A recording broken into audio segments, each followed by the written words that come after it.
우리의 소망이 되기도 하고 참 찬양을 통해서 우리 은혜를 많이 받습니다. 이번에도 우리 찬양팀인데 노엘 노래하는 엘리 너무 좋았습니다. 이렇게 빵빵하게 저희들도 영광입니다. 하나님께서 이 자리에서 영광 받으시고 또 우리 모두에게도 충만한 시간 되실 줄 믿습니다. 제가 한번 찬양을 한번 같이 이렇게 준비를 좀 해달라고 했는데요. 성령에 임하소서 메마른 나의 심령이에 성령님께서 간절히 임하기를 사모함으로 찬양을 드렸으면 좋겠습니다. 어디 임하야 될까요? 이 특정한 장소에 임하시고 그리고 무엇보다 내 심령 메마르고 갈급하고 강박하고 뭔가 늘 아쉬움이 있는 그 심령에 임하셔서 은혜의 단비를 내리라고 하면 나옵니까? 여름철에 요즘에 비가 안 왔잖아요. 비가 안 오면 땅이 어떻게 되죠? 마르고 그 다음에는 쩍쩍 갈라집니다. 그런데 비가 오면은 그 공간을 메꿔주는 거예요. 다시 부드럽게 되고 우리 심령이 성령의 단비가 내리면은 강박하고 또 두렵고 염려가 많고 근심이 많은 그것이 부드러운 심령, 온유한 심령으로 그렇게 변화될 줄로 믿습니다. 성령이 임하소서. 같이 한번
감사합니다.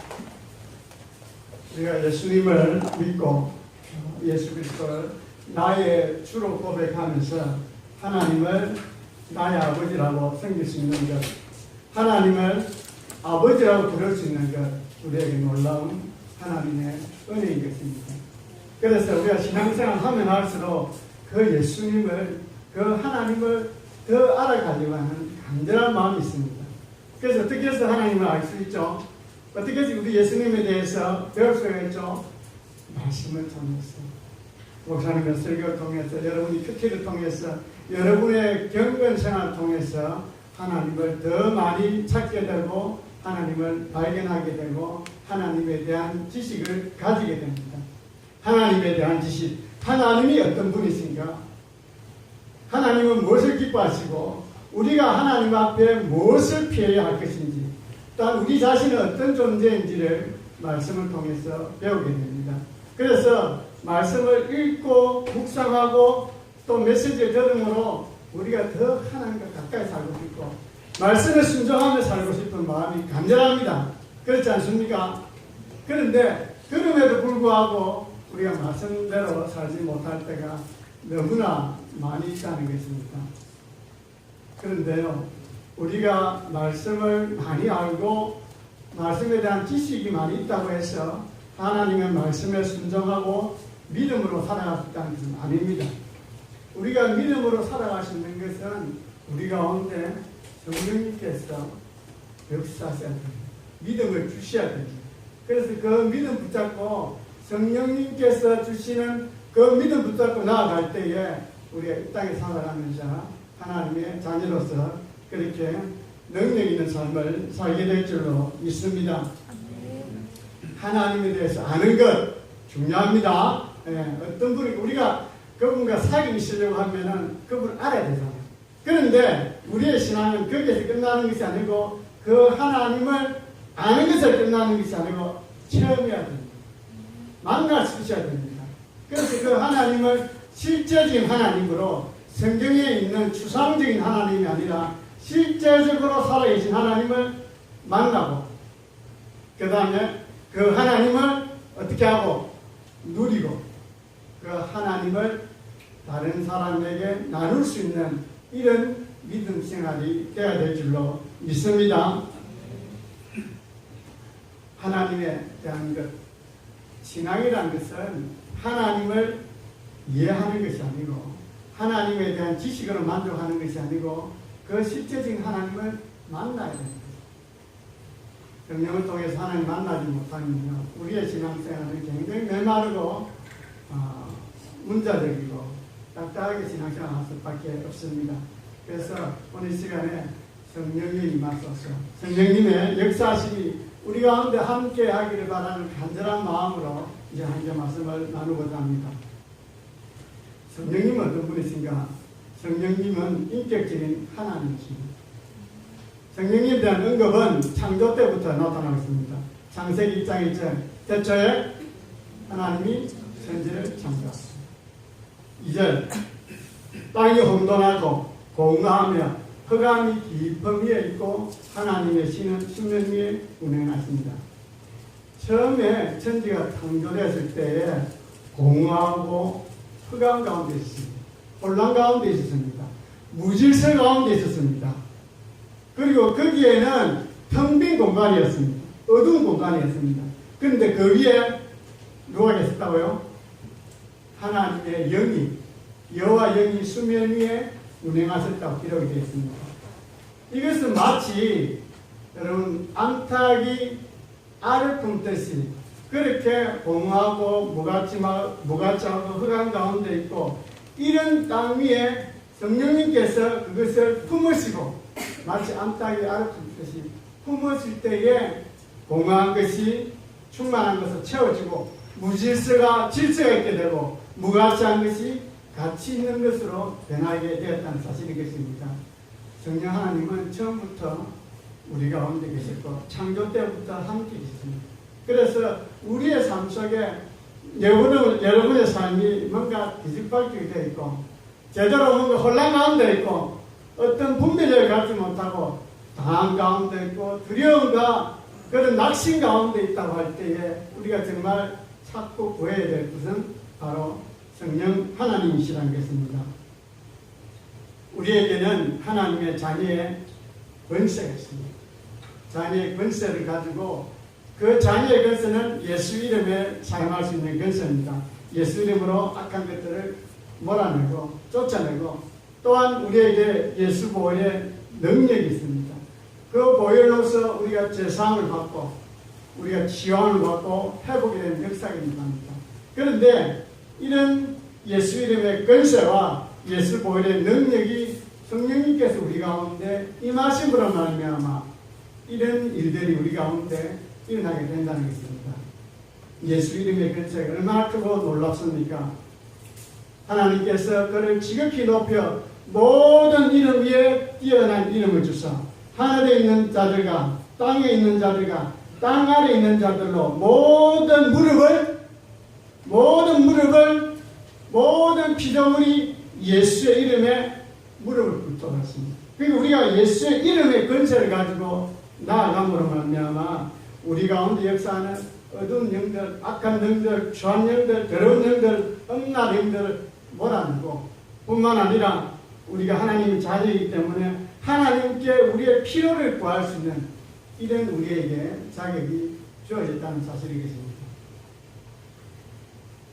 성령님, 오늘 특별히 성령님에 대해서 말씀을 나누려고 합니다.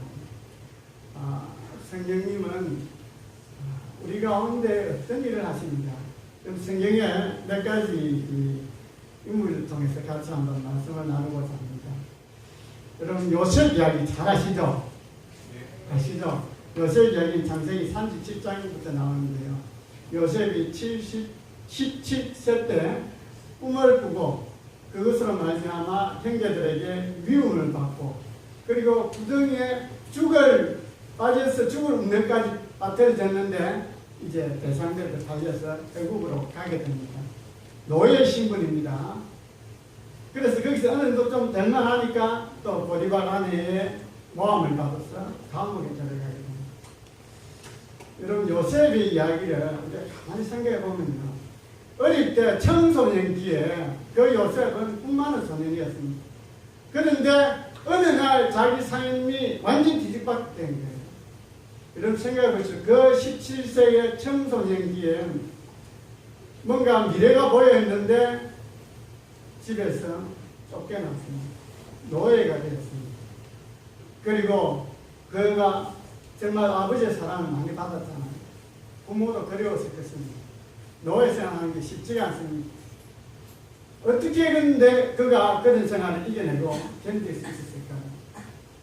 그리고 그가 감옥에서 2년 동안 지냈습니다. 간수장의 역할을 하면서 그 일을 했는데요. 거기에 대해서 성경은 어떻게 설명하고 있는가 합니다. 하나님께서 그와 동행하심으로 그의 범사에 형통하게 하셨더라. 놀랍지 않습니까? 사실은 지금 요셉은 감옥에 갇혀 있습니다. 노예 생활이 되었습니다. 정말 내색도 없고 외롭고 힘들고 남이 알아주지 않는 그런 고통 가운데 있었는데 그 감옥에 있는데 하나님께서 함께 하셨다. 그리고 범사에 형통하게 하셨다. 여러분 형통이라는 게 무슨 말일까요? 저는 이 형통이라는 말을 생각하면서 10편 1편 3편 말씀에 이런 말씀이 있습니다. 복 있는 사람은 마치 시냇가에 심은 나무가 시기를 쫓아 열매를 맺으며 그 잎사귀가 마르지 아니함 같더니 그가 하는 모든 일이 다 형통한, 거기서 형통이란 말이 나옵니다. 그러니까 이 형통이란 말은 우리가 세상적인 어떤 뜻을 가지고 모든 일이 잘 풀려나가고 어려움이 없고 이런 것이 아니라 예수 그리스도를 하나님을 믿음으로 말미암아 내가 악인의 길을 쫓지 않고 죄인의 길에 서지 않고 오만한 자의 자리에 앉지 않고 오직 하나님의 말씀을 묵상함으로 말미암아 그 하나님의 말씀이 내 심령에 가득 채워지니까 내 마음속에 하나님의 말씀이 역사하십니다. 그래서 고난 가운데 있고 어려움 가운데 있어도 하나님의 말씀이 나를 이끌어가게 됩니다. 그래서 낙심 가운데 있고 절망 가운데 있어도 말씀이 나를 일으키시니까 그의 모습이 밝아집니다. 다른 사람들이 묻습니다. 아니 당신은 그렇게 어려운 상황 가운데 있는데 힘든 가운데 있는데 가족관계, 직장관계 또 육신의 질병 때문에 그렇게 힘든데 어떻게 그 모습이 그렇게 아름답습니까? 은혜가 됩니까? 그게 바로 형통한 자의 모습이라는 것입니다. 마치 시냇가에 심은 나무가 그 시냇가에 심겨지기 때문에 계속해서 물이 공급되고 그래서 그 잎이 푸르고 딱 열매 맺듯이 여러분 시냇가에 심긴 나무 얼마나 아름답습니까? 우리의 모습이 그렇게 예수 그리스도를 믿고 하나님을 섬김으로 말미암아 내 안에 역사하심으로 우리가 그렇게 밝게 빛나는 겁니다. 그게 형통한 자의 모습이라는 것입니다. 이렇게 이 요셉이 이렇게 형통한 자로 살아갈 수 있었던 이유, 그가 얼마나 고난 가운데 있습니까? 그 이유는 성경이 이렇게 설명하십니다. 누가 한번 찾아봐 주실래요? 창세기 41장 38절 말씀. 이 말씀은 요셉이 바로 앞에 섰을 때에 딱 바로가 요셉을 보고 한 말입니다. 왜 요셉이 노예로 팔려와서 이 땅에서 이렇게 살아갑니다. 이렇게 형통한 자가 되었는가? 같이 읽을까요? 바로가 그의 신하들에게 이와 같이 하나님의 영에 감동됐습니다. 하나님의 영에 감동됐다는 무슨 말입니까? 그가 성령으로 충만한 삶을 살아갑니다. 우리가 하나님과 동행한다. 하나님으로 더불어 형통한 삶을 산다. 결국 그것은 무슨 말입니까? 성령에 붙잡혀 사는 사람입니다. 성령의 사람이라는 것입니다. 다윗, 여러분 잘 아시죠? 골리앗을 쳐부수 사건을 말미암아 아주 이스라엘 나라에서 존중받는 인물이 되었습니다. 그리고 그가 사울왕에 의해서 크게 다녔습니다. 얼마나 참 죽을 고비를 여러 번 넘겼습니다. 그럼에도 불구하고 다윗이 그 어려운 고비를 잘 넘길 수 있었던 이유는 사무엘상 16장 13절 말씀 그럼 찾아봐 주시겠습니까? 네.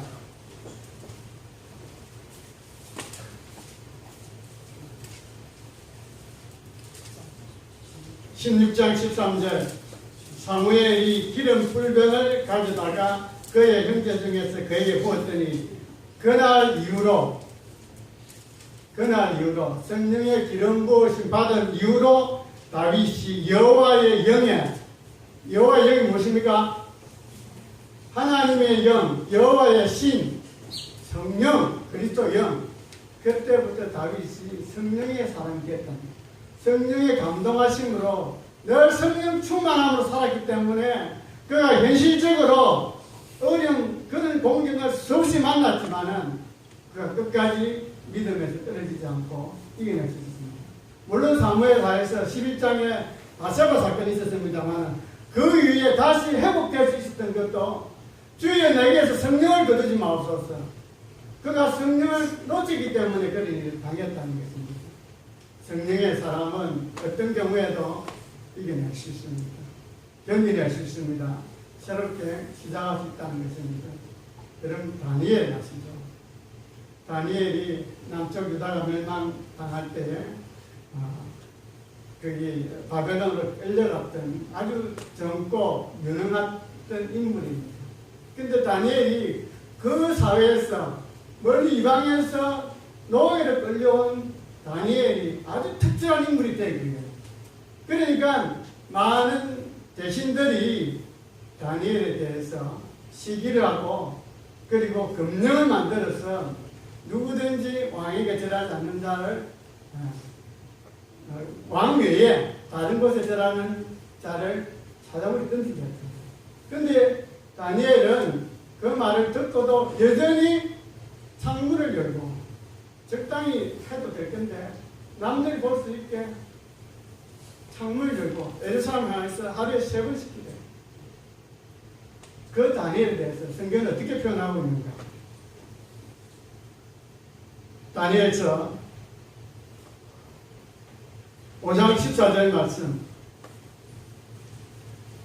다니엘이 전국을 다스릴 때 정적이 그를 죽이려고 하니까 한 말입니다. 다니엘서 5장 14절. 내가 내게 대하여 들은즉 내 안에는 신들의 영이 있으므로 내가 명철과 총명과 비상한 지혜가 있다 하더라. 신들의 영이 무엇입니까? 신들의 영이 성령님. 간단하게 구약 인물 중에 요셉과 다윗과 그리고 다니엘을 살펴봤습니다. 그들이 그렇게 하나님의 감동하심으로 말씀 쫓아서 믿음으로 절망하지 않고 낙심하지 않고 살 수 있었던 이유는 그 안에 성령님이 계시기 때문에 그렇다는 것입니다. 성령님, 우리가 하나님에 대해서 잘 배워야 합니다. 그런데 배우고 또 하나님에 대한 지식, 말씀에 대한 순종의 삶을 살기 위해서는 성령님이 내 안에 거하셔야 된다. 성령님을 만나셔야 됩니다. 성령님을 만나는 것이 바로 하나님의 만나는 것입니다. 성령님의 음성을 듣는 것이 바로 하나님의 음성을 듣는 것입니다. 하나님을 어떻게 만날까요? 성령님을 어떻게 만날까요? 여러분, 이 성경에는 다르게 표현하면 성경은 약속의 말씀입니다. 그렇잖아요. 구약, 신약, 약속의 말씀입니다. 이 성경 안에는 32,500여 가지의 약속의 말씀이 있다고 합니다. 여러분, 믿음이란 게 무엇입니까? 믿음이란 것은 약속의 말씀을 붙잡고 그 약속의 말씀을 기억하면서 그리고 그 약속의 말씀이 이루어지도록 기대하는 마음으로 하나님 앞에 기도하면서 기다리는 것입니다. 다시 한번 할까요? 하나님 말씀을 기억하는, 그 말씀대로 이루어질 것을 기대하면서 기도하고 기다리면은 기적 같은 일입니다. 기적 같은 일이 뭡니까? 내 논리로, 내 이성으로는, 내 상식으로는, 내 경험으로는, 내 지식으로는 이루어질 수 없다. 나는 이런 일을 할 수 없다. 이렇게 헤쳐나갈 수 없다. 그것을 이뤄내는 것이 바로 기적이지 않습니까? 믿음은 바로 이런 기적을 보는 것입니다. 그래서 이런 기적이 이루어지도록 하기 위해서 하나님께서 우리에게 약속의 말씀을 주셨습니다. 우리가 이 약속의 말씀을 붙잡고 나아가는 것입니다. 어떻게 성경에는 하나님을 만날 수 있도록, 이 기적적인 삶을 살아갈 수 있도록 하나님께서 약속을 하셨습니다. 누가복음 24장 49절 말씀. 성경을 가지신 분 한번 찾아보시기를 바랍니다.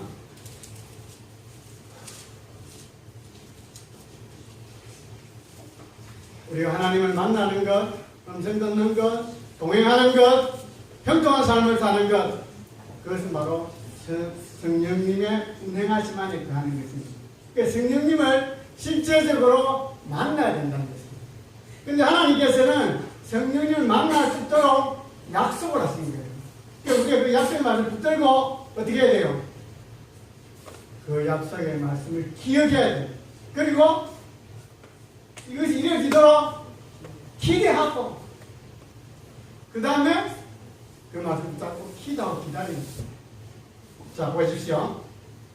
누가복음 24장 49절 말씀에 아버지께서 약속하신 것을 보내주실 것이니 위로부터 능력이 더딥어질 때까지 이 성에 머물라. 아버지께서 약속하신 것이 무엇입니까? 요한복음 14장 12절 말씀에 내가 진실로 진실로 너희에게 이르노니 나를 믿는 자는 내가 하는 일을 그도 할 것이요 또한 그보다 큰 일을 하리니 이는 내가 아버지께로 감이니라. 왜 가십니까? 16절 7절에 내가 실상을 말하노니 내가 떠나가는 것이 유익이라. 내가 떠나가지 아니하면은 성령님 너희에게 오시지 않을 것이고 가면 내가 너희에게 보내리니. 성령님을 보내주시겠다는 약속의 말씀을 하셨습니다. 있습니까? 예수님께서 공생의 기간에 제자들에게 말씀을 하시고 그리고 마지막 부활하시고 성천하시기 전에, 누가복음 24장은 성천하시기 전이거든요. 너희가 이 성을 떠나지 말고 아버지께서 약속하신 것을 기다리라고 말씀하셨습니다.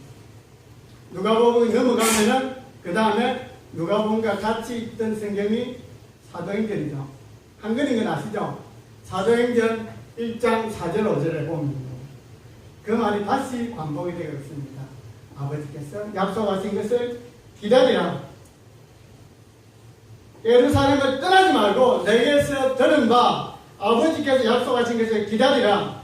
그리고 1장 5절에는 아버지께서 약속하신 것, 위로부터 하나님의 능력으로 드리게 되는 것, 거기에 대해서 사도행전 1장 5절에는 뭐라고 설명하고 있습니까? 요한은 물로 세례를 받았으나 너희는 몇 날이 못돼요? 성령으로 세례를 받는다. 아버지께서 약속하신 것, 위로부터 권능을 드리게 되는 것, 그것이 바로 사도행전 1장 5절에는 너희가 성령 세례를 받게 될 것이다. 그렇게 말씀하고 있습니다. 그리고 이어서 사도행전 1장 8절 말씀, 오직 성령이 너희에게 임하시면 너희가 권능을 받아 예루살렘과 온 유대와 사마리아와 땅끝까지 이르러 내 증인이 되리라. 여러분 말씀이 보십시오. 위로부터 하나님의 능력이 입혀진다고 했습니다.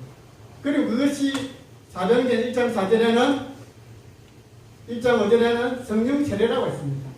그 말씀이 더 확장이 되어서 1장 8절에는 성령이 임하시는데 권능으로 임해서 우리로 하여금 정인의 삶을 살도록 한다는 것입니다. 여러분 정인이 무엇입니까? 정인은 그 자리에서 그 일어나는 사실을 목도한 사람입니다. 그 이야기를 들은 사람입니다. 여러분 우리가 2000년 전에 오아시스에 가신 예수 그리스도에 대해서 그분을 만나지도 못했습니다. 그분의 음성을 듣지 못했습니다. 근데 여러분들이 나가서 예수 그리스도의 정인을 어떻게 살아갈 수 있습니까? 어떻게 정인된 삶을 살아갈 수 있습니까? 오직 성령이 너희에게 임하십니다. 성령이 우리가 임할 때에, 우리 가운데 성령이 임할 때 우리가 이런 정인의 삶을 살게 된다는 것입니다. 아멘. 이게 주님께서 성천하시기 전에 약속하신 내용입니다. 이 성을 떠나지 말고, 예루살렘을 떠나지 말고, 이제 그들이 뭘 해야 될까요? 뭘 해야 될까요? 약속의 말씀을 주님으로부터 붙잡았습니다. 그리고 성령을 보내줄 때 약속을 하시니까 기대를 합니다. 그 다음 뭘 할까요? 기도해야죠. 성령님 임하시옵소서, 성령님 오시옵소서, 나에게 찾아와 주시옵소서. 사도행전 1장 14절 말씀 한번 읽어보시기 바랍니다. 1장 14절 같이 한번 읽읍시다.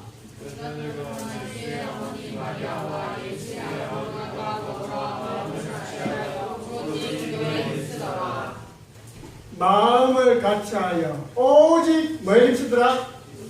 기도입니다. 그럼 마음을 같이 한다는 게 무슨 말입니까? 기도 제목을 하나로 정했다는 겁니다. 같은 주제를 가지고 어떻게 기도했다고요? 어떻게 기도했습니까? 오로지 전심으로 간절히 기도한 거예요. 누가 그렇게 기도했다는 것입니까?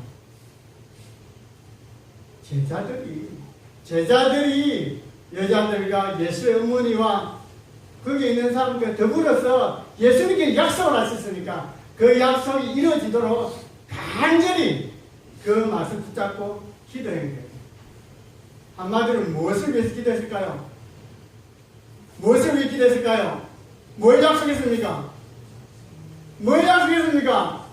성령을 보내준다 약속했으니까 그 성령이 나에게 임해달라고 그들이 간절히 기도했다는 것입니다. 그 결과 어떤 일이 벌어졌습니까? 사도행전 2장 4절에 그들이 다 성령의 충만함을 받아 성령의 말하게 하심에 따라 다른 언어로 말하기를 시작합니다. 마침내 그들이 성령 충만하게 되었다는 사실이겠습니다. 성령님 구해야 됩니다. 살아야 됩니다. 우리가 잘 아는 마태복음 7장 7절 구하라 그러면 찾을 것이요 찾으라 그러면 얻을 것이요 문을 두드리라 그러면 열릴 것이니 구하는 자마다 찾을 것이요 두드린 자에게 열릴 것이라 말씀하시면서 하늘에 계신 하나님께서 악한 자라도 자식에게 좋은 것을 줄 알거든. 하물며 하늘에 계신 너희 아버지께서 너희에게 어떤 것? 좋은 것 주시지 않겠느냐. 마태복음 7장 11절에 너희들이 찾고 두드리고 간구하면 하나님께서 좋은 것 주신다는 거예요.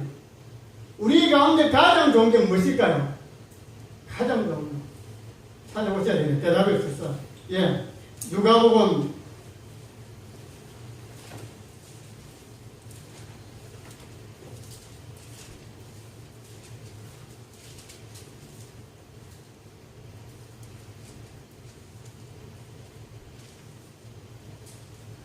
11장 13절 말씀 같이 크게 한번 합독합시다.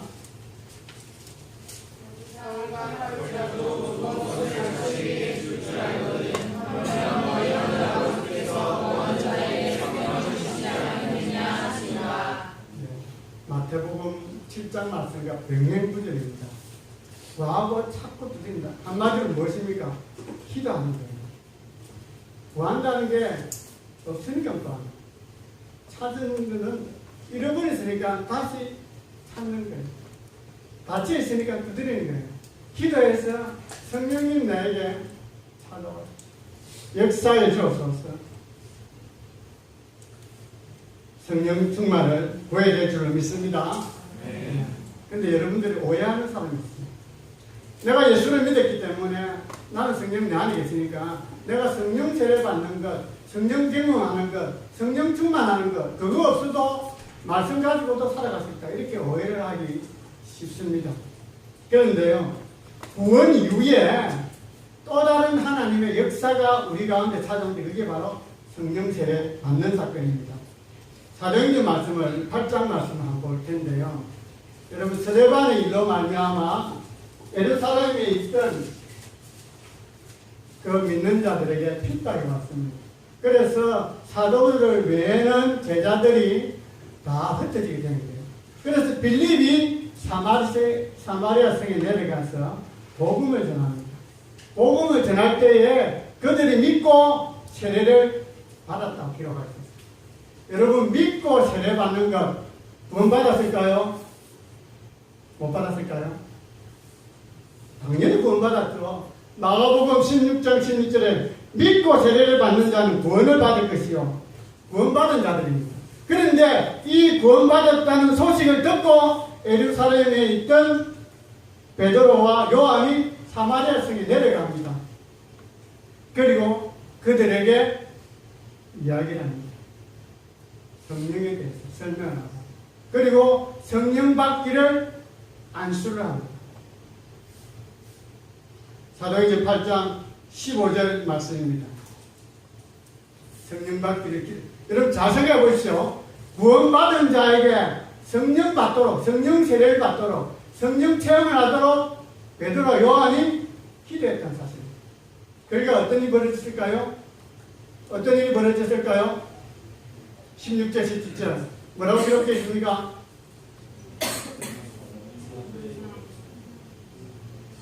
크게 읽어보세요. 예.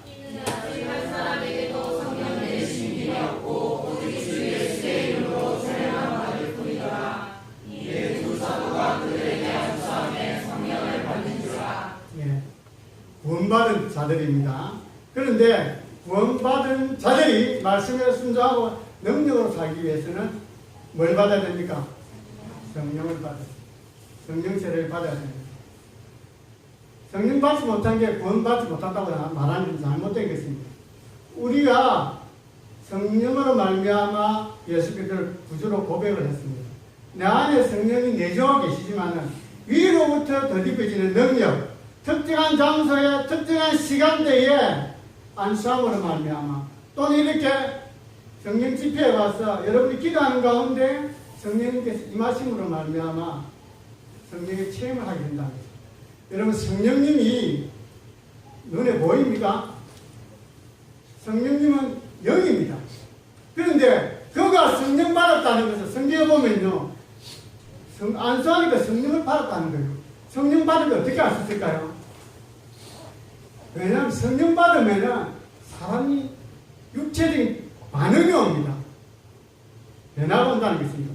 성령을 받고 나니까 마음에 평안이 임하고 기쁨이 임하고 회개가 터지고 오늘 본문 말씀처럼 방언이 터지고 환상이 열리고 내가 생각할 수 없는 일들이 벌어지기 때문에 그런 모습이 다른 사람들에게 보여지는 거예요. 그래서 그 사람도 성령 받았구나. 내 안에 성령이 내주하시지만은 위로부터 더디어지는 성령의 권능을 더디게 된다는 것입니다. 사도행전 10장에 보면은 고넬료 이야기가 나옵니다. 그럼 고넬료는 어떤 사람입니까? 10장 1절에 한번 보십시오.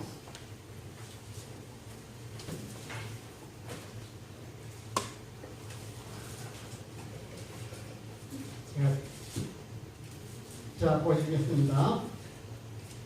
10장 2절 말씀. 그가 누가 고넬료라는 사람은 경건하고 온 집안과 더불어 하나님을 경외하고 백성을 많이 구제하고 하나님께 항상 기도하고. 고넬료는 이런 사람입니다. 그런데 그가 구원받았을까요? 못 받았을까요? 11장 말씀에 보면요, 구원받지 못한 거예요. 하나님을 잘 섬기고 기도하고 경외한다 할지라도 구원받지 못할 수도 있다. 여러분 유대인 보십시오. 얼마나 율법에 정당하고 하나님 잘 섬깁니까? 예수 그리스도를 모르니까 하나님을 알지 못하는 것입니다. 그래서 하나님께서 그 고넬료의 기도를 들으시고 천사를 보내서 피장 시몬의 집에 가서 베드로를 초청해라. 그가 너희에게 구원받을 만한 말씀을 주실 것이다. 그렇게 해서 고넬료 집안 사람이 베드로를 데리고 옵니다. 베드로가 그 사람들 앞에 나타났을 때 그들이 다 무릎 꿇고 내가 하나님 말씀을 듣겠다고 할 때에 베드로가 하나님 말씀을 전가합니다.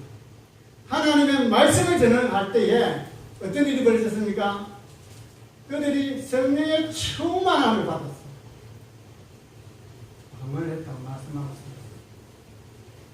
좀 덥죠? 에어컨이 안 됩니까? 여러분, 말씀을 집중해서 들을 때에 성령을 받습니다. 아멘. 네. 여러분이 졸리고 피곤해도 말씀에 집중을 가지십시오.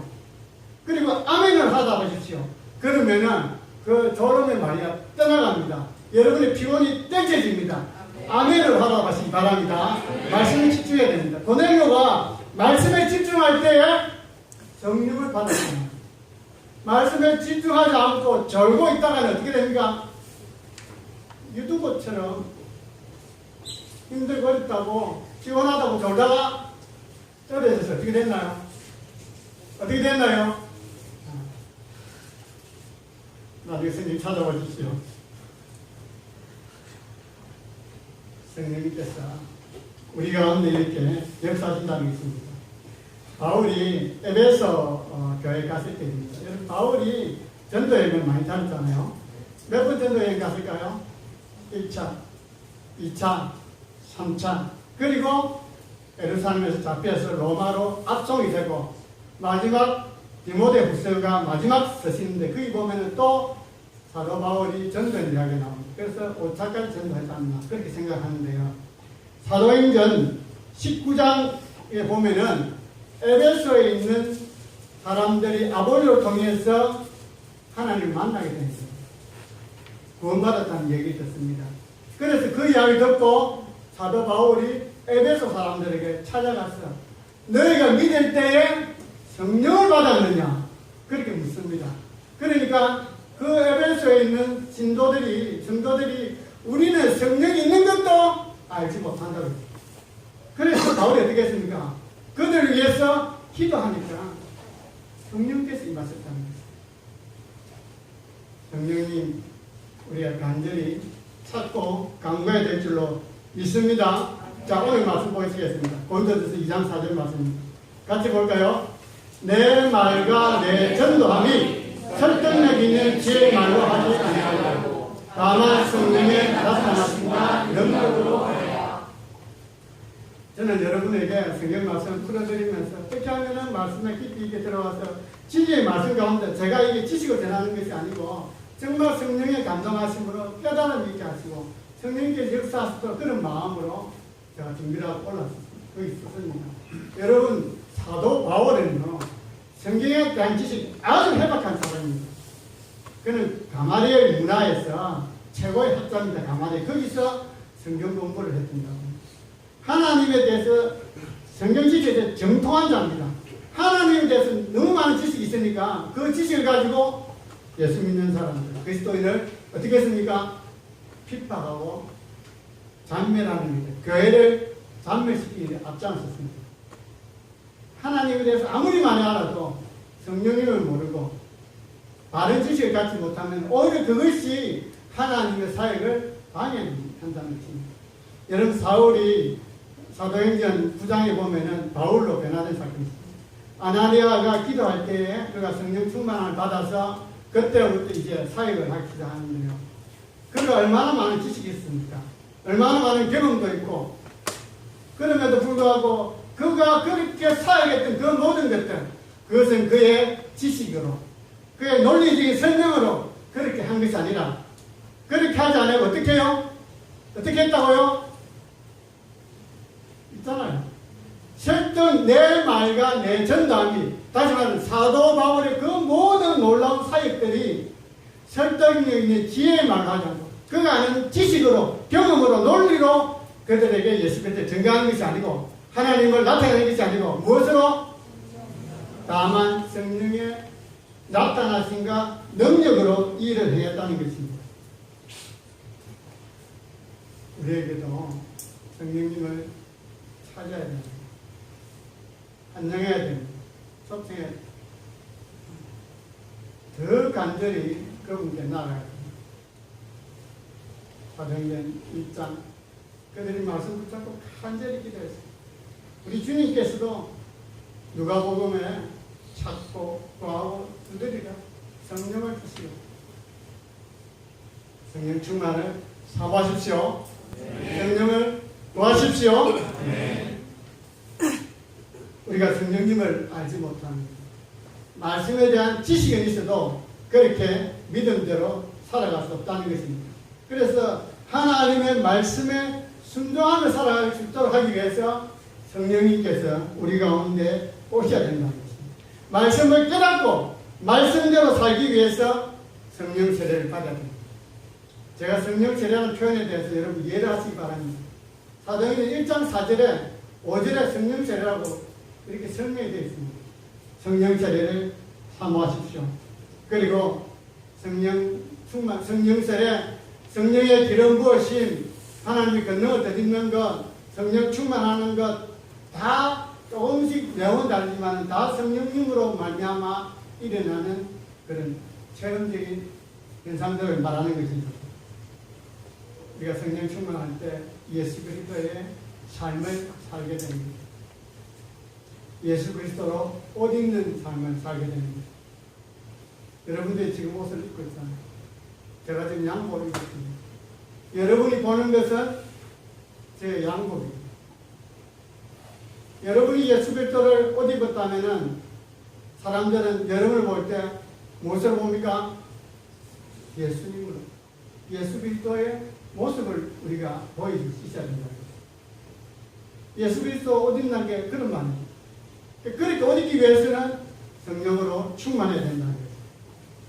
이 땅에서 승리의 삶을 살기 위해서 성령 충만해야 됩니다. 우리가 그런 열망이 있지만 그렇게 살지 못하니까 성령님을 간구합니다. 우리가 날마다 사는 가운데 주님 동행하여 주옵소서, 함께하여 주옵소서, 인도하여 주옵소서. 어떻게 인도를 받고 동행을 받습니까? 여러분 안에 성령님으로 말미암아 그분이 말씀하시고 인도하시고 그분이 길을 열어주심으로 말미암아 우리가 하나님의 인도함 가운데 살아갈 수 있다는 것입니다. 오늘 시간에 우리가 한번 같이 기도하고 간절히 성령님을 사모하기를 원합니다. 성령님의 인도를 간구할 수 있게 되기를 바랍니다. 첫 번째는 성령님을 인정해야 됩니다. 간절히 사모하고 기대하며 나가십시오. 그러려면 성령님이 어떠한 분인가에 대해서 아셔야 됩니다. 근데 여러분들이 아마 목사님 통해서 많이 배우고 또 여러분들 아시겠지만 성령님의 존재를 아시고 그분의 사역을 아시고 그래서 그분이 나에게 오시도록 간절히 사모하고 인정하고 구하십시오. 그리고 하나님의 말씀에 순종하십시오. 말씀에 귀를 기울이십시오. 말씀에 기대하며 나아가십시오. 고넬료가 그랬을 때 성령이 임했던 것 같습니다. 그리고 성령이 운행하는 현장에 여러분들이 나아가는 노력을 해야 됩니다. 사도행전 2장 4절에 성령 충만을 받을 때에 그때 120명이 받았다고 했습니다. 그런데 고린도전서 15장에 보면은 500여명이 예수님께서 부활하는 그 현장이 있었습니다. 그런데 그 중에서 많은 사람들은 돌아가고 말씀을 붙잡고 간절히 기도하고 그 현장에 있는 사람은 다 성령의 충만을 받았습니다. 이런 귀한 일들 여러분 얼마나 리더들하고 목사님하고 준비를 했겠습니까? 여러분들이 간절한 마음으로 여기에 참여하신 분들은 오늘 이번 이 시간도 성령의 충만을 받게 될 줄로 믿습니다. 간절한 마음으로 나아갈 수 있게 되시길 바랍니다. 그리고 찬송을 뜨겁게 찬송 중에 거하시는 주여 이런 말 있죠. 시스템입니다. 그게 무슨 말일까요? 우리가 찬양을 드릴 때에 하나님은 우리의 찬양을 즐거워하십니까? 찬송을 기쁘게 절실히 드릴 때에 거기에 하나님 오신다는 거예요. 성령이 임하신다는 게 있습니다. 그래서 여러분 이 찬양을 드릴 때 가사에 집중하면서 또 리더의 그런 흐름을 따라가면서 집중해서 찬양을 드려보십시오. 놀라운 은혜가 임하게 될 줄로 믿습니다. 그리고 오늘 우리가 말씀을 나누는데 주의 종의 안수기를 통해서 성령을 받습니다. 같이 읽어봤죠? 근데 안수기도는 아무에게나 받으면 안 됩니다. 인정된 죄종, 여러분의